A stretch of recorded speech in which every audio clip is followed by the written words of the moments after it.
I'm Breann McGregor. So how has COVID affected you in your life? I mean, look, I think it's affected everybody, right? A little bit differently. Initially for me, it wasn't so much a work thing for me initially, because I worked, I did 4 movies last year, and I was finishing up my last movie right around February. So I was ready to take like a 5 to 6 month break anyway. So I was sort of in a good spot because, COVID hit, I think March 13th is when New York shut down. Okay. I believe. Okay. Because we had people editing. So I remember having to shut down editing and have everybody move home and set up editing from people's homes so they could finish the movies. Mm-hmm. But I had only really had like a month off. And I know a lot of people, it was more of a work problem or a financial problem. But luckily for me, I had planned on taking several months off. Mm-hmm. So I was in a much better place than I think most of my friends at that point. Initially, we have a bad connection, so I'll try to go. I think I'm stepping on you a little. No, it's just I see you about to talk and then I don't hear it. Unfortunately, I'm in a trailer right now in the middle of Sofia, Bulgaria. And we're working off a cell phone signal. So okay. That's awesome. But so initially for me, I think it was more about being locked up in the house than losing my job or worrying about finances, which was kind of a big thing for a lot of my friends. Mm-hmm. I had just come off of a year on the road, 11 and a half months I wasn't home. So I was in LA for a month and I was just finally getting a chance to go out and see people and talk to people and reconnect with all my friends that I hadn't seen in almost a year or even over a year because I've been on the road filming. And then all of a sudden, 4 weeks later, we're in lockdown. LA went completely shut down. Yeah. I'm now locked in a house with my girlfriend and a 7-year-old, which is new to me. And good for you though. Yeah, and I never got a chance to catch up with everybody. So I still felt a little isolated in that I feel like I missed that point to reconnect with all my friends that I've been away from for a year. So, that was one aspect of it. So I think the financial side, which was for a lot of people, didn't affect me at the time. It did 5 months later, obviously. But initially for me, it was, I was all excited to be back in LA after a year to go out and see everybody and say hello to everybody. And now I'm locked up in my house, which is a small apartment. Right. And not only that, you're very extroverted. So like you're a people's person. So I can't imagine you being like not being able to be out there and socializing, how that affected you in the sense of like, you have to stay home. You don't have a choice type of thing. Yeah. Like, I can see that driving you crazy. Yeah, and then you throw a 7-year-old in the mix, which was new to me in a little apartment. And that started getting that got a little claustrophobic because with COVID, they decided to stay at my house as opposed to commuting because that wasn't really safe anymore. And they were living in an apartment building, which I also didn't feel was very safe. Because if somebody in your building had gotten it, it's going to spread. Absolutely. Yeah. And I had a nice house with a backyard and space. Yeah. So we made that decision for everybody to stay at my place, which kind of changed things a bit for me because now next thing you know, I'm homeschooling. I'm running gym class during the day. I'm running music classes second in the half of the day because I don't want to do the math and the all the other homework. Right. And so for your 7-year-old, the school is all online, right? There's no school, like no one can go to school right now, correct? At that time, there was no schooling online, really. That wasn't really set up. It was just before like school started for the next semester, correct? This is just right. Like the ending, of the year before this school year. Yeah, so it was sort of the ending. So it was just them sending work home. And, I don't like school to begin with. So the last thing I want to do is be teaching it. Right. So that was a little different, little interesting, little change of lifestyle for me. Mm-hmm. especially when I thought I was coming back to LA to go out every night and take the meetings and go drinking and go to the parties and be fabulous and live the Hollywood lifestyle for a few months because I've been away. And now I'm home teaching school. So you had another job. You were Yeah, exactly. you were a teacher to the nice. Okay. Yeah. So So that was different. were you able to go to New Jersey or New York and visit friends and or whatnot? Or No, because I'm so far away, and you know, most of my family's in New York and New Jersey, and I have I have a mom and dad who aren't in the best health. My mother especially is not in the best health. So, you know, honestly, to this day, I've only seen them a few times, but they're still kind of held up in the house in New Jersey. How are they because doing? they can't. They're doing very well. Good. And luckily for them, unlike a lot of people, they had a nice, spacious home to stay in. They had a lot of land and had a pool and all this stuff. Right. But it was a little difficult not being able to fly out there and check up on them. Yeah. You know, I had just spent the last 4 months in shooting in New York and New Jersey. So I just spent all this time with them. Right. So I wasn't so worried about that. But I wasn't able, when, you know, Corona came around, I wasn't able to just fly in and see them like I normally would because... Especially where you're at. That was really... Yeah. They were one of the first ones besides, I think, Washington that went into shutdown, right? New York. I mean, Yeah. I don't know about New Jersey or whatnot, but I mean, New York shut down like right away. I mean, it was complete. Yep. Wow. So yeah, so I wasn't able to go home and see everybody, although my sisters and everybody were at home. So were they able to travel back and forth between New Jersey and New York at the time, or was there quarantine? They all moved out of New York when it was about to shut down. Wow. So they got out of So they did, because there was a lot of talk about it going into lockdown and people were going to get stuck in New York. Yeah. So Stacy luckily had another house, and she was living between New York and New Jersey, but she had to shut her business down in New York, and she had to not go back to her apartment in New York, and she also had to shut her business down in New Jersey. But luckily she had a house to stay at, you know. Right. And then my sister Allison had just found a new apartment and just moved out of New York weeks before. So she was already back into Jersey City, but then her business pretty much dried up as well. Right. You know, right. So, wow. It's definitely hit a lot of people. You know, especially I mean, and have they been able to see your parents, or were your parents like, we just would like to not have anyone come see us right now? Well, yeah, we've all seen them now. I went back for a few days at one point a few months ago before I came to Bulgaria. They get to see them, but what they do is they go over and we have sort of a setup at the house, and you sit on one table on one side of the driveway, and my parents stay on the other side. Mm-hmm.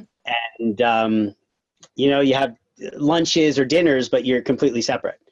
And Right. we don't go inside the house, just to make sure that, you know. Yeah, no, I completely I mean, if they're with their health and what you're explaining, they're more susceptible to getting the virus. So it's better safe than sorry.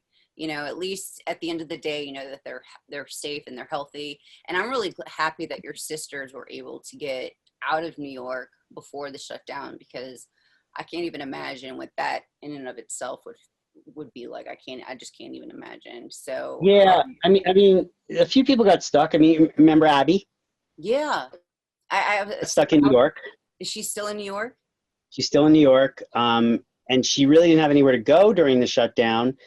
We of course offered her a place to come stay in Jersey, but she would have had to have basically quarantined and stayed there and not left the house if she was going to stay at the house, you know.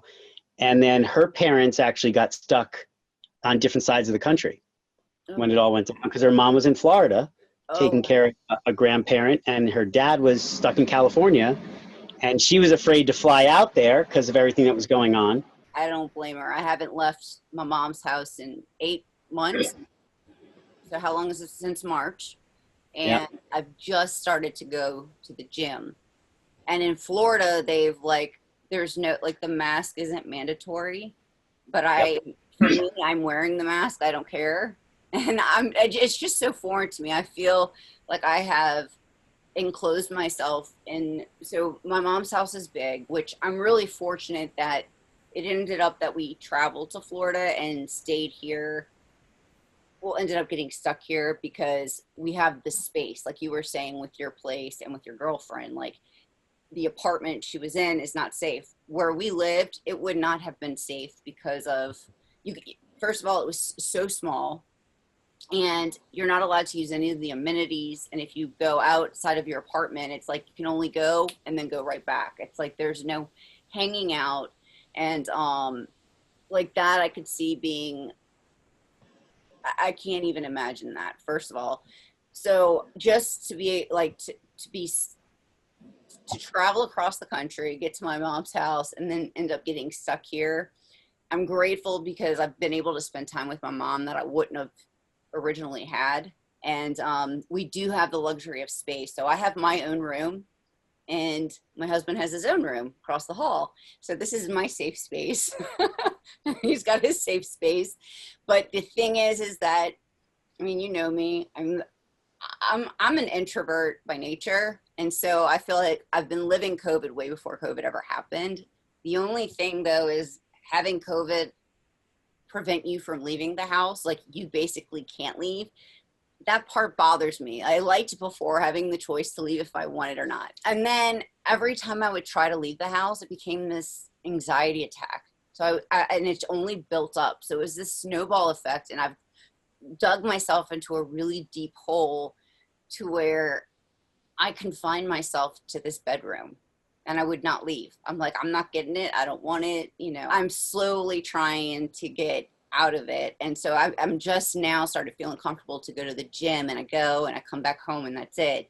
But I just, for me, honestly, just with my suffering from like depression, also PTSD, a lot of this feels like Katrina. And I know that you were there back in 2005 shooting during Katrina. So I know that like you experienced that very much as well.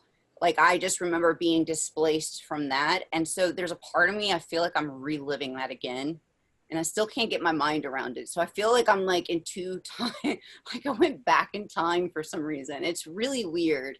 But instead of it being just one area, this is now global, you know. So it's because I know before with Hurricane Katrina,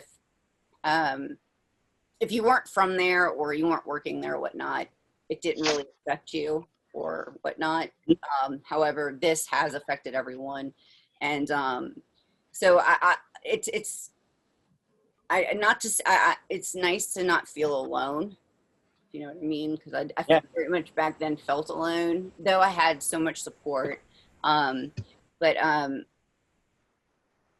one of my main things is, and this is where I'd like to get to, is what have you been doing to keep yourself focused during these unsure times? Because I'm sure that is really hard when you have so much going on in your life where you currently are, and then you have different people who are in your life that you care about that are in other places that you can't necessarily like get there right away. So I know for myself it would drive me crazy. I would have anxiety just trying to like make everything work.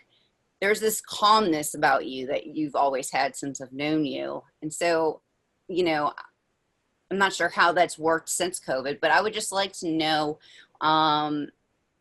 what have you been doing to keep yourself focused so that you are able to continue to like just move forward? Like is your advice and tips or whatnot about that? Yeah, I'd have to think about it a second. I don't know that I have much advice just yet. Maybe I will. I don't know. For me, I've been so busy since COVID hit in various aspects. And I think part of my personality is I kind of dive into things and just, I don't sit back very often. So when COVID first hit, and then I dealt with the new living arrangements, then I sort of started focusing on, okay, how do I beat COVID in my world? And I started doing the research, and I built UVB light systems that were zapping, you know, all the germs and stuff as they came into my house. And I was online all day, you know, researching and buying the right masks and sending them to all my friends and things like that. So I spent a lot of time really with that preparation aspect. You know, okay, where do we go get food today? And where do we get this? And how do we get this? And I got to suit up with the gloves and the hat and everything to go out to the store to get everything. So I think I used a lot of my energy into that. And so it didn't, I wasn't getting bogged down with getting worried about COVID. It was more, okay, I'm in this now. How do I beat it the best I can? Yeah. Or how do I protect me and my family from it? Right. You know? Right. And I think I used a lot of my nervous energy in that. I never thought about that. You are just, you never do sit still. So I can see you just not stopping, but I love how you dove into it like, all right, it's survival of the fittest. What do I got to do to make it out of this? And so you've kept yourself busy or whatnot, which I think. Yes. No, go ahead. Sorry. Yeah, no, I was going to say, I think that's great, especially you doing your research on like, hey, what do I need to do to protect myself, protect those, you know, around me or whatnot, and to go on from there. You know, Yeah, give me 1 second. What do you got? We wrapped, by the way. Oh. Okay. You want to grab your stuff? I'm going to be a few more minutes. All right, cool. This is Taylor, my assistant. Hi. Hey, how are you?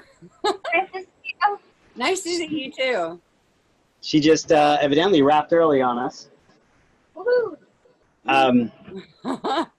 So for me, I spent a lot of that like kind of time preparing things. So I didn't really get, I didn't let it get in my head too much.